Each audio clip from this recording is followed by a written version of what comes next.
계속해서 예수님은 성령님의 역할과 또 중요성에 대해 말씀하십니다. 왜냐하면 예수님이 이루신 놀라운 일들이 성령님에 의해서 우리에게 적용이 되기 때문입니다. 그러므로 우리 신앙인의 삶에서 성령님이 정말 중요합니다.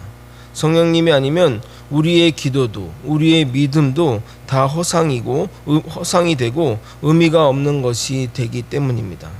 성령님을 통해 우리의 모든 믿음이 완성이 됩니다. 예수님은 잡히시기 전날까지 제자들을 위해 최선을 다해 가르침을 전수합니다. 마지막 유언과도 같은 예수님의 말씀을 통해 우리를 얼마나 사랑하는지, 그리고 끝까지 사랑하시는 것이 무엇인지를 볼 수 있습니다. 그것을 깨닫는 시간이 되기를 예수님의 이름으로 소망합니다. 먼저 23절 24절을 읽도록 하겠습니다. 그날에는 너희가 아무것도 내게 묻지 아니하리라. 내가 진실로 진실로 너희에게 이르노니 너희가 무엇인지 아버지께 구하는 것을 내 이름으로 주시리라. 지금까지는 너희가 내 이름으로 아무것도 구하지 아니하였으나 구하라, 그리하면 받으리니 너희 기쁨이 충만하리라. 예수님은 우리에게 너희가 무엇이든지 아버지께 구하는 것을 내 이름으로 주시리라 말씀하셨습니다. 이 문장 딱 하나만 놓고 보면 정말 기도하는 것이 참 의미가 있다고 생각되지만, 이 문장 그대로 삶에 적용하면 삶에서는 그 문자 그대로 실현되지 않습니다.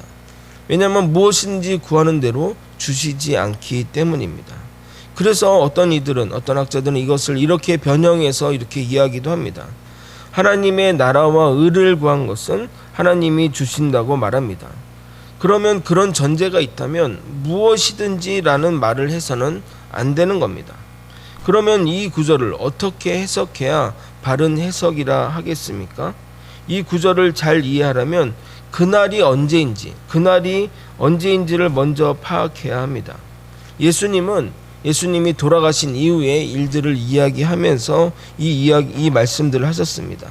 그러므로 그날은 바로 심판의 날, 종말의 때를 말하는 것이 아니라 성령님이 강림하는 날을 말하는 겁니다.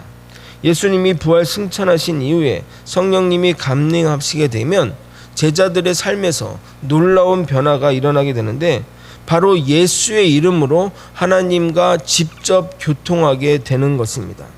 그 전까지는 이것은 상상할 수 없는 일이었습니다. 인간 제사장 같은 인간 중보자를 통해서 하나님께 나아갔던 그들이 이제는 중보자이신 예수의 이름으로 힘입어 무엇인지 하나님께 직접 구할 수 있게 되었기 때문입니다.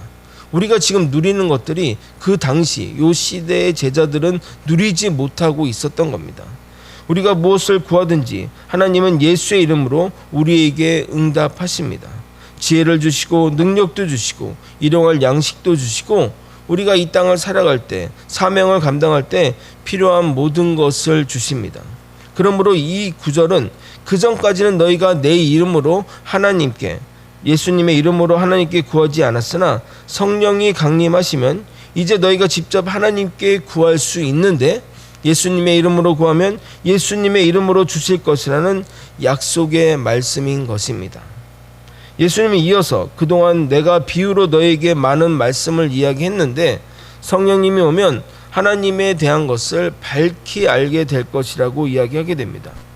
우리가 하나님을 알고 또 그분에 대한 그 믿음이 생기는 것은 성령님의 역할입니다. 그래서 우리의 모든 이해들은 성령님 안에서 이루어지는 겁니다. 제가 전도사 시절에 교리하던 학교가 있었는데, 그 학교는 한 학기에 한 번씩 우리 전도사 같은 사람들에게 설교할 기회를 주었습니다. 그 학교는 기독교 학교였는데 절반이 넘는 학생들이 그 신앙이 없는 친구들이었습니다. 그 학교가 대학 진학을 좋은 데로 보내다 보니까 신앙이 없어도 그 학교에 온 친구들인 것입니다. 그러니까 그 한 학기에 한 번씩 가서 설교를 하는데 얼마나 냉랭한지 모르겠습니다. 제가 이렇게 설교를 하거나 성도들 앞에 얘기하면 다 아멘을 하고 또 고개를 끄덕이면서 말씀을 듣는 게 대부분인데, 아무런 반응 없는, 정말 그냥 벽에다 놓고 설교하는 그런 기분이었습니다. 제가 특별히 그런 상황을 잘 알았기에 말씀을 좀 쉽게 평이하게 잘 준비했는데도 아이들은 전혀 알아듣는 표정이 아니었습니다. 성령이 아니고는 예수를 주라 할 수 없느냐는 그 말씀이 정말 깨닫게 되는 순간이었습니다. 우리가 예수님을 우리의 주님으로 믿고 따르는 것은 성령님의 역사하심입니다. 특히 지금과 같이 예수님이 안 계시고 예수님의 제자들도 없고 오직 그분의 말씀, 이 성경만 남은 상황에서는 더욱 그렇습니다. 왜냐하면 이 성경이 성령의 감동으로 지어진 거기 때문에 우리가 이 성경 말씀을 이해할 때는, 성경 말씀을 이해하려 할 때는 반드시 성령님의 도우심과 역사하심이 필요하다는 겁니다. 우리가 지금 아는 것들도 결국은 다 부분적인 것입니다. 하늘나라에 가게 되면 우리가 더 정확하게 하나님을 알고 깨닫게 될 것입니다. 고린도전서 13장 12절은 이렇게 말합니다. 우리가 지금은 거울로 보는 것 같이 희미하나 그때는 얼굴과 얼굴을 대하여 볼 것이요 지금은 내가 부분적으로 아나 그때에는 주께서 나를 아신 것 같이 내가 온전히 알리라. 이어서 26절 27절을 읽어보도록 하겠습니다.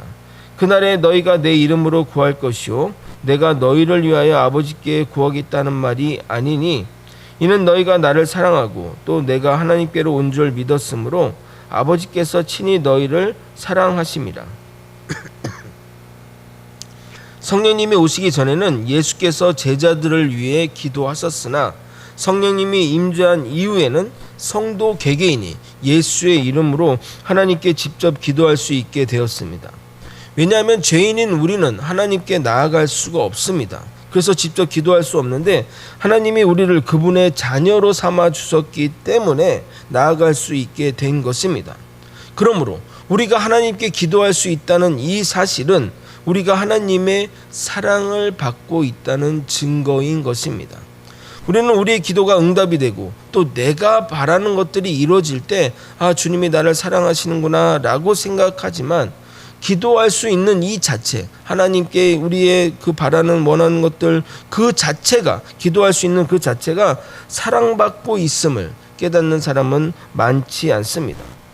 여러분 우리나라에서 이름만 대면 아는 인기 연예인이나 또 그런 유명한 사람이 있다고 한번 생각해 보십시오. 예를 들어 BTS나 이런 사람들을 안다고 생각해 보십시오. 제가 그 사람을 압니다 라고 하면 와 정말요? 부럽네요 라고 할 만한 사람들을 한번 생각해 보십시오. 그런데 제가 그 사람에게 편하게 전화할 수 있다. 지금 여기 다 우리 교회는 어르신들이니까 예를 들어 이미자 아니면 예를 들어 그런 분들을 안다 하면은 난리가 날 거 아니겠습니까? 제가 그분을 알고 그분도 나를 알아서 언제든 편안하게 대화할 수 있다면 그것이 사랑받는 결정적인 증거인 것입니다. 하나님이 우리의 기도를 직접 들어주시는데 반드시 필요한 조건들이 있습니다. 27절의 말씀을 따라 우리가 예수님을 사랑해야 되고 예수님이 하나님의 아들임을 믿어야 합니다. 조건이라고 하면 오해의 소지가 생길 수 있는데 이 말씀은 모든 것이 예수님으로 통해야만 가능하다는 의미입니다. 예수님을 미워하고 또 예수님을 불신하는 자는 하나님의 인정과 사랑을 받지 못하게 됩니다. 28절부터 마지막 절까지는 그냥 읽으면 이해하기가 어렵기 때문에 제가 풀어서 좀 설명드리도록 하겠습니다. 예수님이 28절의 말씀을 이야기하셨습니다. 28절 말씀을 읽어드리도록 하겠습니다. 내가 아버지께로 나와 세상에 왔고 다시 세상을 떠나 아버지께로 가노라 하시니 이 말씀을 하자 그 비유가 아닌 예수님의 이 말씀을 듣고 제자들이 이해하게 되었습니다. 그러니까 아까 예수님이 너희들이 이제는 비유로 이해하지 않고 바로 알게 될 때가 온다 얘기를 했으니까 그 말씀을 이해하면서 이해하게 되자 이제 저희가 예수님이 하나님으로부터 온 것을 믿습니다라고 예수님께 고백하게 됩니다. 그래서 예수님이 그들에게 이렇게 다시 한번 묻게 됩니다. 너희가 이제는 믿느냐? 이제는 너희가 믿느냐라고 말합니다. 아마도 제자들은 모두 다 네 믿습니다 라고 대답했을 것입니다. 그러나 그들이 믿지 않았음을, 그들이 입술로는 고백했지만 진심으로 믿지 않았음을 예수님의 말씀에서 확인할 수 있습니다. 32절입니다. 보라, 너희가 다 각각 제 곳으로 흩어지고 나를 혼자 둘 때가 오나니 벌써 왔도다. 그러나 내가 혼자 있는 것이 아니라 아버지께서 나와 함께 계시니라. 너희가 믿는다고 했는데 왜 나를 혼자 내버려 두고 너희들은 곳곳으로 흩어지느냐? 라고 이야기하신 겁니다. 그러나 이 말씀은 예수님이 제자들을 꾸짖는 말씀이 아닙니다. 꾸짖는다 하면은 그 다음 말씀이 이해가 안 되는 겁니다. 33절을 다시 한번 또 연결해서 읽어보도록 하겠습니다.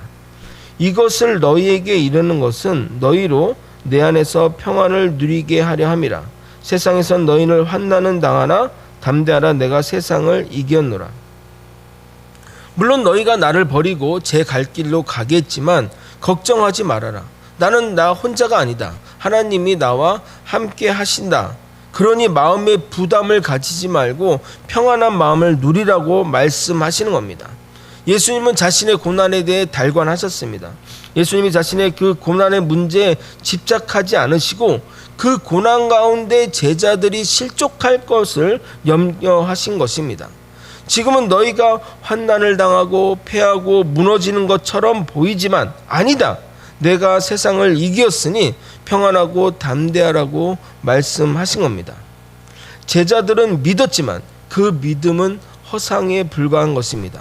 믿음은 반드시 행동으로 실천이 되어야 됩니다. 이 믿음은 성령님의 임재가 있어야만 가능합니다. 그러므로 우리에게 정말 중요한 것은 이 성령에 충만하는 것입니다.